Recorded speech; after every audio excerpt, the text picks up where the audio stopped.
Hapon mga kaidol, sa ngayon mga kaidol, patuloy sa kalingan sa kumante na nagkakaling pinutong-gustong buwalit o bukas.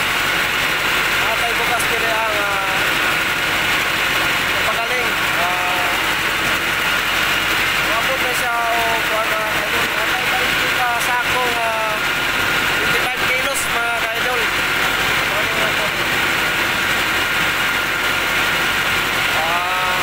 Gustong mo balik mga kaidol. Ano niya duwasol ka rin mga kaidol. Sabi ko mga kaidol, ito ang 35 kasako mga kaidol. Atong diurot ang pagaling. Sabi gusto mo balik sa itong bus. Tuwid lang kayo mga kaidol sa ako ang page. Hindi mo kang rin, gula, hindi mo na o sky tigit lang. Itong page. Lapay gigaling mga kaidol. Ayan. Ito si Johnny o. Karon abangan nyo mga kaidol. Abangan nyo. Sinidirit ko ito. Patuloy mga kaidol. Bakong harvest ni mga kaidol ha. Bakong dyan yung harvest. Ikan sa awang basakan. I-harvest na mo. Tuwan. Diba? Humay na tayo mga kaidol.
Kaidol, mao na ni ang atong bayronon karon mga kaidol, nakaabot siya og 1073 kilos nga bugas mga kaidol. At nabayran na to ni idol mga kaidol 4292.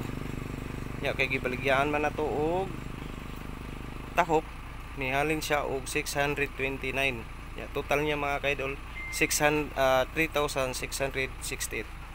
Mo ni atong nabayran nga karon. Mo ni mga kaidol. Bugas na pa diri. Mo ni atong nabayran karon mga kaidol. Total niya og 3668. Bali ba?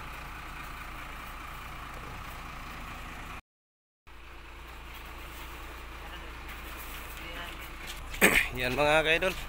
Maura to. Nasuklian lang ta og 378 o 79. Muna yung nabilin sa 4,000 na to mga kaidol. Nabayad na to sa bugas sa 1,073 kilos. Wala sa mga kaidol. Mara to. Kita kits. Kaidol, sino pong gustong bumili ng bugas, PM lang mo sa ako ang page Glenn Gula at sa Sky TV Vlog po mga kaidol, sa atong isa ka page. Yan, i-follow nyo na muna mga kaidol. Yan, tirira takotob mga kaidol. Thank you.